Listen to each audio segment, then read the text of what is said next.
All right, good afternoon to you. 407 here, News Talk 105.9 WMAL, where we're making sense of the news. Coming up this hour, Matthew Hurtt, chairman of the Arlington Republican Party, to talk about what that area knew, local government officials, before a full-grown man showed up naked inside of a high school girl's locker room. How did that happen? We'll talk about that ahead. And then Kurt Schlichter will be here at 5 o'clock. The Army colonel reacts to all of the news about Pete Hegseth's nomination and some of the Republican pushback against the president's agenda here and Mr. Hegseth's rise to become the Secretary of Defense. You can join us at 888-630-9625, 888-630-WMAL. Back to the president's remarks in just a moment, but first I want to take a phone call because Greg is in Washington, D.C. on line 5. Greg, you are standing outside of the D.C. jail right now? Yes, I am. I'm standing with Jonathan Pollock and Mickey Woodhoff, who is Ashley Babbitt's mom. Okay, so you're standing with them right now, and Jonathan Pollock was one of the people who was detained by the Biden administration and is now out of jail? Yes, he's out of jail, and he's waiting on his sister. So his sister, Olivia, is also in there with him, and now we're waiting on her to be released as well. So actually, if she comes out now, we're going to drop the phone and go get her. Well, good for everybody involved. Why are we still waiting for her to be released? What's the holdup? She had other issues. Maybe Jonathan would be better to talk about that. Okay. I'm going to hand you the phone. Good, please do. He wants to know what's the holdup. Yes, sir. How y'all doing this All right. evening? Jonathan, when did you get out of jail? So they let me out not yesterday, but the night before. Finally let me out that night. They actually wouldn't let me out the front door. They had to drive me down the street and let me out the middle of town. And because they're like, you know what, we don't want the media rushed to the front door, and it's for your safety, I promise. Well, that's interesting because you ended up going right back to the spot they didn't want you to go, didn't you? Yeah, no, I rocked right back to them, and we have great supporters out here that's been beside us this entire time. And but yeah, they've almost released everybody, but then they're holding people back. On the prosecution is actually nitpicking on these little charges that have everything to do with J6. They're just trying to separate charges so they can't be released.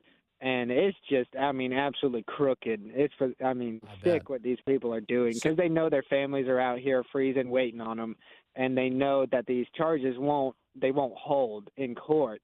But they have, they're just trying to separate the charges into something separate. So, anyways, the judge finally signed off on it. Yes. And the prosecution is, they need to be held accountable for what they're doing to these people.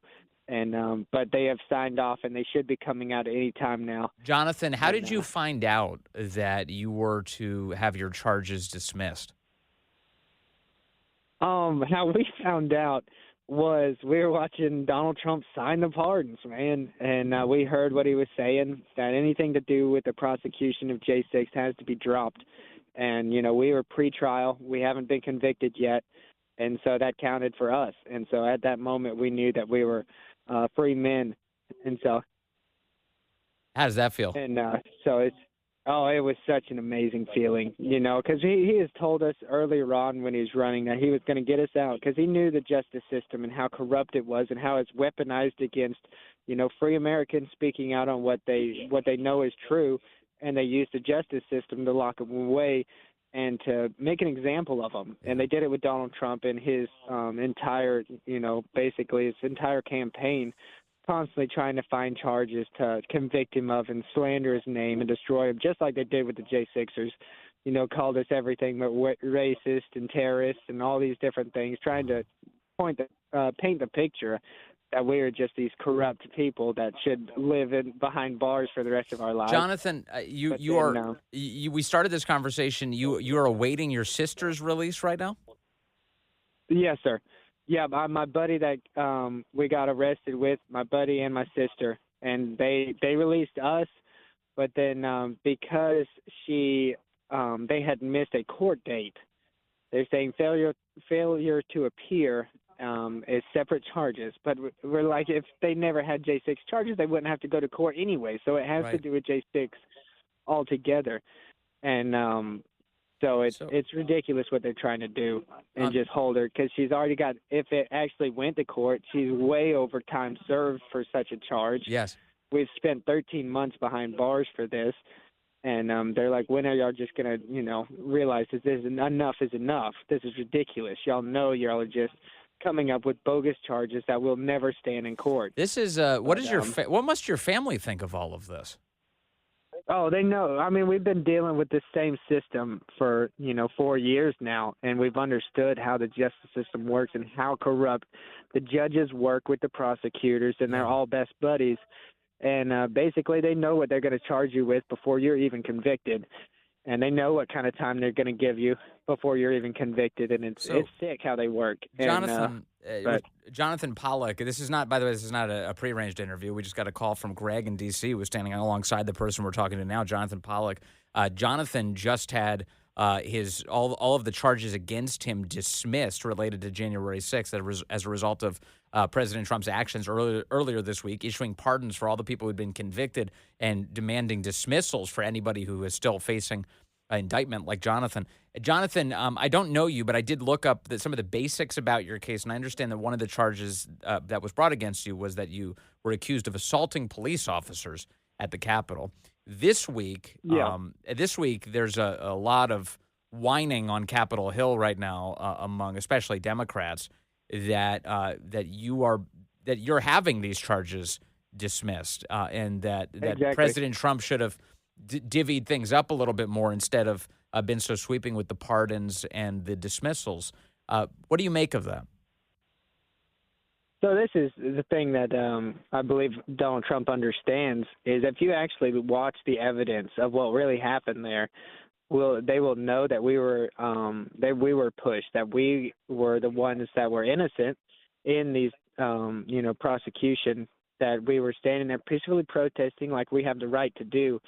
And they started it. They started pepper spraying us. They started hitting us over the head, and they started pushing people and pushing, older gentlemen and women and beating them over the head. They did to my sister, and we lived it. We were right in the middle of it. I wouldn't make a story up, and It's absolutely ridiculous how much evidence they held back and basically painted this picture like we just charged the Capitol and raided it. And really what truly happened, I believe the truth will come out and the videos will come out of, what violent, individuals did, and they call us violent, but really it was self-defense. We were getting beat by police officers and pepper sprayed. And I mean, what could we do? When my sister's being beat down, do I just walk away and we're like, okay, yep, y'all just go ahead and hit my sister for peacefully protesting, or do I try to step in the middle of it? And, good question. And this is the problem we're dealing with. Police officers have an absolute pardon. They can do whatever they want and have no repercussions of overdoing their authority. And yet, we're the ones that are called violent. We're the ones that were called terrorists for simply trying to defend ourselves when we were attacked. And that's the sad thing. And I believe Donald Trump knew these things, and that's why he understood that all these so-called violent individuals should be pardoned just the same, because the story will come out. And the truth will come out. Jonathan, one last one for you. How has this impacted your life and your prospects going forward? I know that a lot of people who've been subjected to this treatment by the Biden administration have lost job opportunities. They've been financially bankrupted by this process. There's been a lot of impacts that don't just include your time behind bars, which, of course, is very rough to begin with. What has been the impact on your life and your sister's life? Yes, it's been a lot. We've lost a lot. We've lost a lot of friends, and it's really been a toll on our family. I mean, extreme toll on our family. And I've met with guys in here that's absolutely lost everything, lost their wives. They've lost kids. I mean, homes, businesses, everything. But it's really shown such a light and put such a spotlight on the justice system and how it works. Once you're put into the court system and actually go through the whole process, you understand how corrupt and how basically against you they are. Yeah. You can't just bring straight evidence to the court and expect it to hold. they will absolutely throw the book at you, and nothing stands in their court. Yeah. They do whatever they want. They can break the law over and over and over again and get away with it because there's no repercussions because people don't – once you're behind bars and known as a criminal, Yes. people don't care. They're like, well, there's a reason you're behind bars, so serve your time. But Well, they have unlimited resources. They have unlimited resources at their Exactly. disposal, and meanwhile, the defendants very limited typically. And you've been on the receiving end of that. Hey, thank you, Jonathan Pollack. I appreciate your accounting from just outside the D.C. jail. I hope your sister's free soon, so you can be reunited with her. Yes, sir. Thank you so much. Okay. Alrighty. Thank you. All right. So, perspective from outside of the D.C. jail, and I'm grateful for that.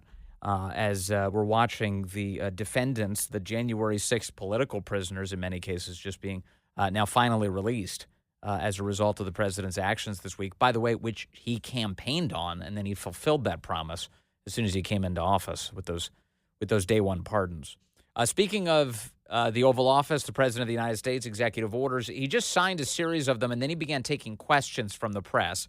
I'm going to play some audio now of a bit of the Q&A. We may not get to all of it, but here's the president.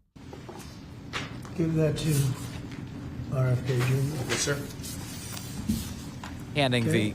the signature pen to RFK Jr. He wants that to be delivered for declassifying the JFK, RFK, Thank you very Mr. and President, MLK files.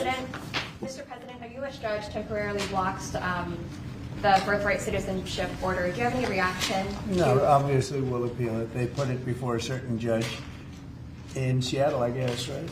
And there's no surprises with that judge. Mr. President, Senators Collins and Murkowski have now said they will vote against Pete Hegseth. Are you worried about his confirmation and your reaction? And no surprises there. It's too bad, since the way it is, too bad. And when would you adjourn Congress to make He's being recess kind. appointments, Mr. President? Well, I'd take a look at that. I'd listen to John Thune. He's doing a fantastic job. We're moving along. The Democrats are trying to delay government, as they always do. They can't help themselves. Even John Ratcliffe, who's very, very strong, very popular, and liked by the Democrats. I guess he gets a lot of Democrat votes. That's taking a long time, and it shouldn't be taking a long time. Ratcliffe confirmed today, they're by the way. maxing everything out so they can delay everything as much as possible. Does Senator Thune support an effort to use recess appointments if you choose to do that? I'd be willing to use recess appointments. It's up to John, and we'll see. John Thune's a great guy, great senator, and knows his stuff inside out and backwards, but I would use recess appointments if he wants to do that. Absolutely. The Democrats are just delaying. They always delay. Mr. President, you spoke with the Saudi Crown Prince yesterday. Who? The Saudi Crown Prince. How was the call? Great. And they said $600 billion they can invest. 600. I'll ask him for $1 trillion. You said you're going to ask for $1 trillion. Will Saudi Arabia be the first foreign country you will visit since they invest in that much? Well, if they do that, I would, yeah. I would be glad to do that. I did it, as you know, 4 years ago. We did $450 billion, meaning the money all goes to American She's asking about Saudi investments in the United States. companies, and they purchase jets and they purchase computers and everything else. And we did $450 billion, and I guess we're at 650. And I'll see if I can talk him into I don't it. think it is again. You showed great confidence in Steve Witkoff. Why you said that you doubt that the ceasefire in Gaza will hold since you appraised his Well, no, I think he's efforts? great, but it's a very tricky place. It's very tricky. We'll see. And if something does happen, they will not be happy. Sir, follow up on that. All right, more in a moment. The President of the United States, I'm pretty sure at this moment, has now done more press conferences in 4 days than Joe Biden ever did in 4 months. So we're off to a really good start. All right, we've got a phone call coming in from Becky in Leesburg, Virginia. That's line 1. Becky, good afternoon. You're on the Vince Coglianese Show. Good afternoon, Vince. How are you today? I'm good, Becky. Good. I just find it very hypocritical of all the ones objecting to the J6 pardon. Yeah. When, in fact, it's much worse when Biden exonerated or pardoned, Leonard Peltier. Yep. Here right before he left office. And that gentleman was responsible for the murder of 2 FBI agents in the Pine Ridge Indian Reservation in South Dakota in 1975. and it was a slaughter, an absolute slaughter. Yes. And I was a former FBI employee, and I know all of us are totally insulted by what he did. Yeah, even Christopher Wray, before he hit the door, sent Joe Biden a letter begging him not to do this. And Biden did it anyway. I'm not sure whose interest that served, but that happens to be par for the course for the left. They routinely create forgiveness for cop killers. They lionize them. It's awful, actually.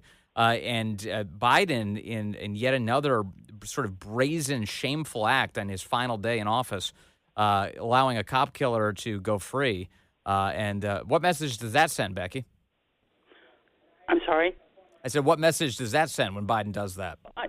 It's just terrible. It's absolutely terrible. Yeah. And then they're so insulted that supposedly J6ers who assaulted police officers, and I love police officers, but we get in different charges and different criminals. The assault of a police officer today, and it happened in Loudoun County, the charges are dropped against a criminal. Right. So we have that routinely, and it's just, I'm hoping that with Trump, things will totally turn around. Yes. And that criminals will be charged with the crimes that they have committed. Yes, we have a very unjust system. This is one of the reasons President Trump was elected to rectify that. Thank you, Becky. I appreciate it. Appreciate the call and the reminder about that. Yes, Joe Biden, just a disgraceful presidency ending in even more disgrace. But thank goodness it's over. President Trump is in, answering questions, signing executive orders, being transparent, signing pardons. Pardons today for pro-lifers sitting in wheelchairs outside of abortion mills singing church hymns. Long overdue pardons. Thankfully, President Trump is here. Coming up, Matthew Hurtt talks to us about the left and its craziness in Arlington and the risks to our children. That's ahead.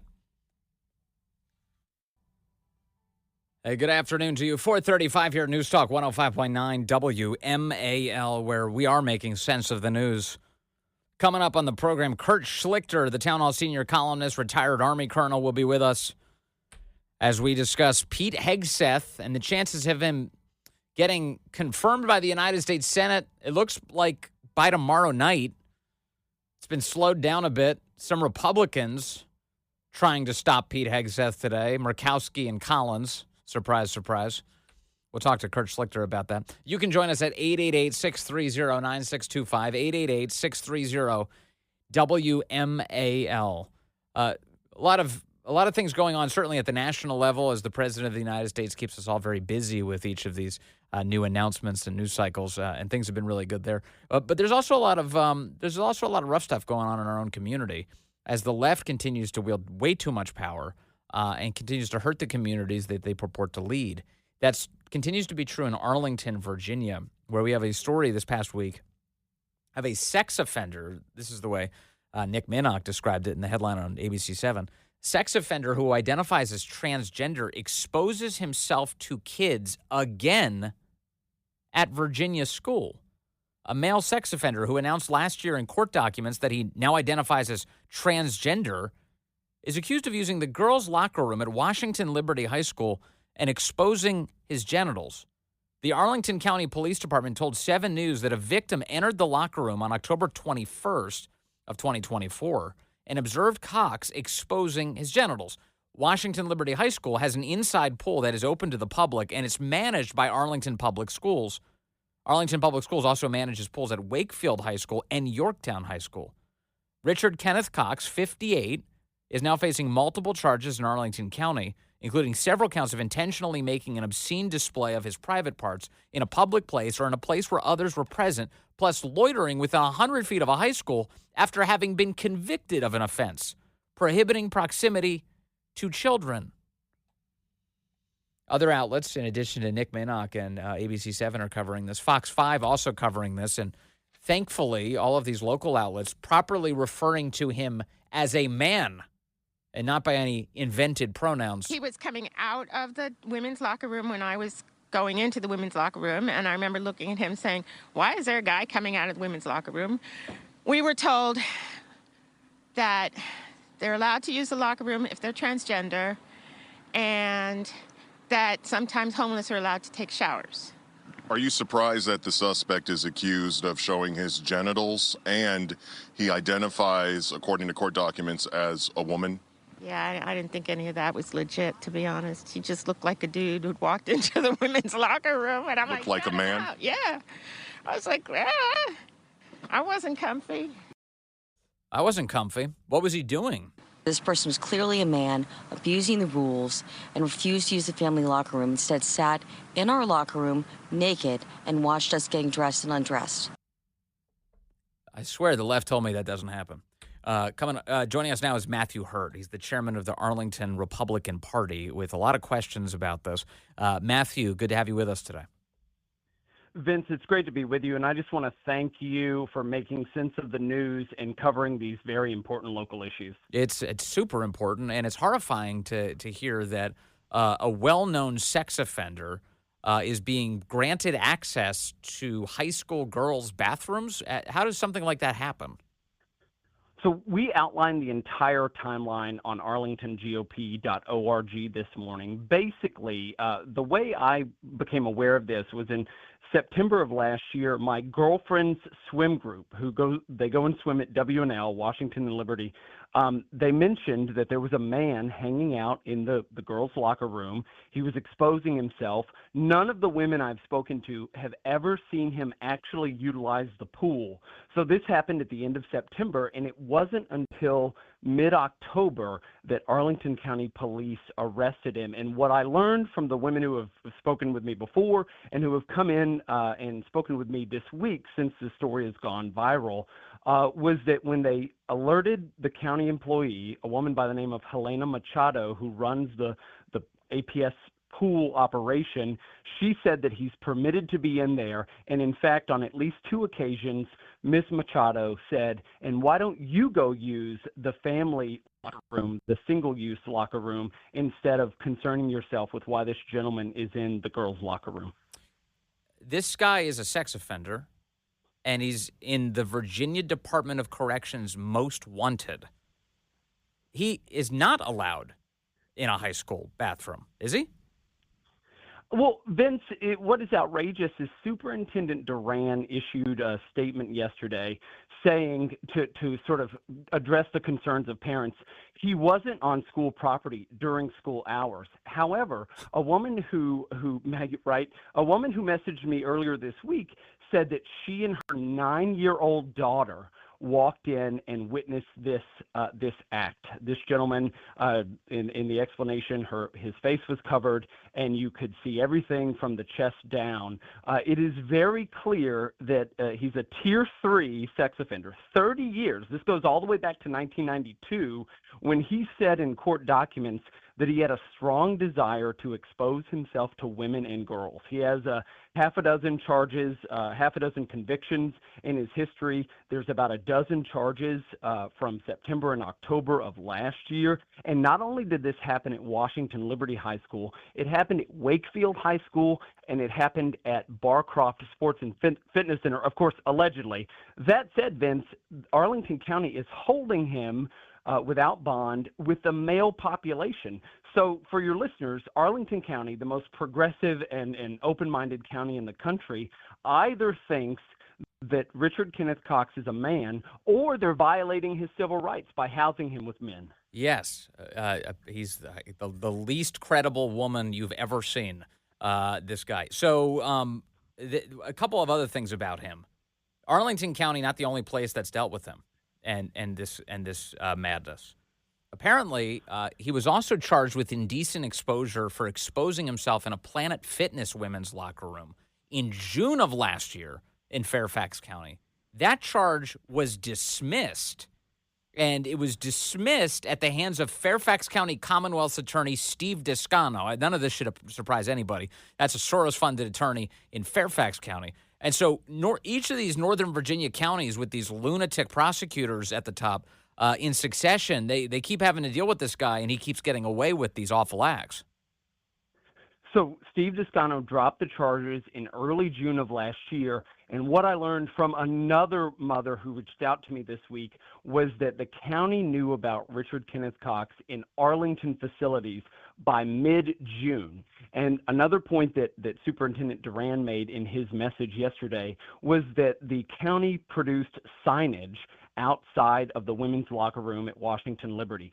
All of the women I've spoken with over the last several days since this story has really blown up have said they never saw a sign outside the locker room advising them not to go in. You're absolutely right. This has been going on. This string of alleged activity has been going on since June of last year in both Fairfax and Arlington. And in Arlington, where we also have a Soros-funded prosecutor, it is really going to be all eyes are on her to make sure on March 15th, when he goes to court again, that these charges stick and that they make their way through the court system. So what are Arlington officials saying about this? What's the school board saying about any of this? The superintendent, are you hearing much from the elected officials in Arlington, or are they trying to play all this off? Well, we're not hearing much yet, but the woman who witnessed this gentleman in the girls' locker room on September 9th took her complaint to the school board chair on September 23rd. I was provided with a written statement that she gave to Chair Mary Cadera, and she expressed these concerns. Chair Cadera, this is according to the mother, Chair Cadera said she would tell the other members of the school board, so it's reasonably safe to assume that all members of the Arlington School Board knew about this by the end of September last year, and it was another 3 or 4 weeks before he was arrested. Elected leaders are mum on this. This is a significant issue, and I think, Vince, quite frankly, this is why we need more moms and dads to run for school board in Arlington. What we have is an entire school board of professional left-wing activists who refuse to understand the plight. I've read the most heart-wrenching emails this week from mothers and fathers who have moved their children from one sport to another because of the threats. I've heard from moms and dads who have seen this man in girls' locker rooms, and moms and dads do not feel safe with their children going into some of these situations in our school system. It's crazy to me. I mean, I realize Arlington is full of kind of brainwashed commies, unfortunately, but you would think sanity would prevail at some point. Like, you live in Arlington, so obviously there are some sane people in Arlington, but how does a full-grown man keep going naked into girls' rooms in front of little girls, and there hasn't been a single dad that's broke his face? How does that keep happening? You know what I mean? So, like, the basics here are that he keeps getting away with it, and everyone's hemming and hawing and twisting their fingers and, like, trying to figure out what the hell's going on. Like, there's no excuse for why that guy is in the locker room. The unifying theme of almost every person who has come to me, mom or dad or concerned woman, has said they didn't want to be ostracized by members of their social circle because of the transgender issue. And here's the thing. In court filings in Fairfax last year, this was covered by Nick Minock at WJLA, basically Cox said, I'm utilizing the political climate to identify as transgender so that I can access spaces that I've wanted to access for the last 30 years. And so it's absolutely outrageous. He not said this a partisan in court filings? Issue. So there are court filings. It's in the WJLA coverage. Essentially, he argues that the current climate allows him to identify this way. And if you pair that with his 1992 letter to a judge where he expresses a sincere desire to expose himself, it is absolutely ridiculous. And this is not a partisan issue. I've received a number of communications from people who have said, I'm a Democrat, I'm a progressive, I'm a liberal, and I don't want to be part of the messaging campaign on this, but I want you to know my plight or my concern. And we're hearing from people across the political spectrum, this is not a political issue. This is about the safety of children in the school system. The Arlington Public Schools superintendent, Dr. Francisco Duran, sent out a letter yesterday afternoon to Arlington Public Schools families and pool users, and in it said that he wanted to address the presence of a registered sex offender at the Arlington Aquatic Center pools, saying, we take the safety and trust of our community very seriously. The incidents did not occur during school hours. This is what you were just telling me, Matthew Hurtt. And while part of the same facility, school and pool entrances and exits are separate, he said. So basically, like, what's the big deal? APS personnel, immediately upon discovery that he was a registered sex offender, they banned him and prohibited him from using any of the aquatic centers, notified law enforcement, and the individual has since been taken into custody. But here's the final paragraph of this very stupid letter. Our commitment to the safety of our students remains steadfast, and we will not tolerate any behavior that compromises the well-being of our community. Arlington Public Schools will continue to foster an inclusive community for all, including those who identify as members of the LGBTQ plus community. So in other words, this dope, this Dr. Francisco Duran, hasn't learned anything from this. Instead, thinks that he needs to do some throat clearing about how we need to stand up for the LGBTQ community when you have a dude who's making a mockery right now of Arlington.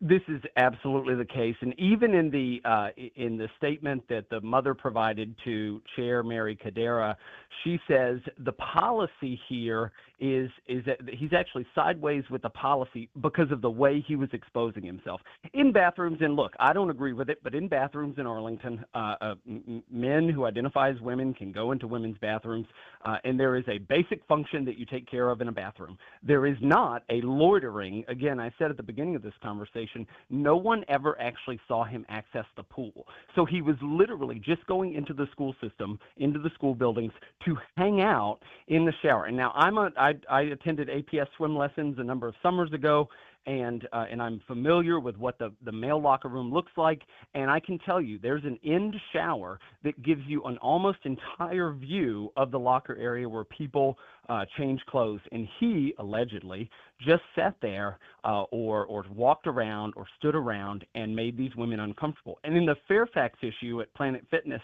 there were women who have said they went next door to another business so that they could use the restroom because he made them so uncomfortable. How many more invitations do we need to fix this? It's like the guy keeps doing it, and everyone's like, why'd that happen? Because you keep letting it happen. That's why. Matthew Hurtt in Arlington, again, one of the few sane people who live there. Thank you. Good to have you with us today, sir. Thank you, Vince. That's Matthew Hurtt, chairman of the Arlington Republican Party, who, by the way, I'll just remind people, even during the election, was out there trying to hustle votes in Arlington in order to get Republicans elected. As difficult as that task is, he was out there cheerful every single day, trying to get people to vote for President Trump and everybody else down the line.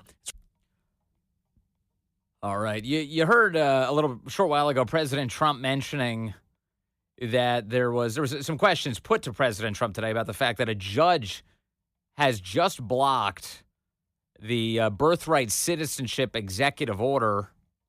U.S. District Judge John C. Coffenauer siding with Arizona, Illinois, Oregon, and Washington, Democrat-run states, to block President Trump's efforts to protect U.S. citizenship. What he's doing with defining birthright citizenship as being is preposterous to say that illegal aliens can come here and then give birth to American citizens. He is safeguarding your citizenship and not watering it down, which is what he should be doing. A federal judge interfering in all of that. Greg out of Olympia, Washington, wants to weigh in on this on line one. Hello, Greg. You're on the Vince Colonnese Show. Hi, Vince. We have relevant proof of the damage that birthright citizenship does to America when we looked at the election. Now, they aren't to blame, I don't think, but they don't love America enough. And how do we know this? They found something more important than fixing America to vote for. Because everyone knew that between Kamala and Donald Trump, that Trump was by far the best qualified, by far going to do the best for America. Yes. And they said, "Oh no, he's awful. He's this. He's that. If you have to go, I'll hang up." But when you say they, you mean people who have citizenship by way of the current system, the birthright citizenship? Yeah. Well, I don't know what the demographic breakdown of so-called birthright citizens is in the election, but here's what I do know. It's an irrational system, and it doesn't actually improve the country. It doesn't stabilize us. It creates chaos. And this executive order, President Trump, it's not retroactive. People who are citizens will continue to be citizens, but it declares that going forward, you can't have this chaotic system where people arrive in America on vacation and then give birth to a U.S. citizen. That's madness. And the president declared that, a federal judge trying to interfere. The left is trying to interfere. But hopefully we can stop them. President Trump's doing a pretty good job, though, I would say, out the gate. Kurt Schlichter will join us in just moments as Pete Hegseth is just about to become the next Secretary of Defense.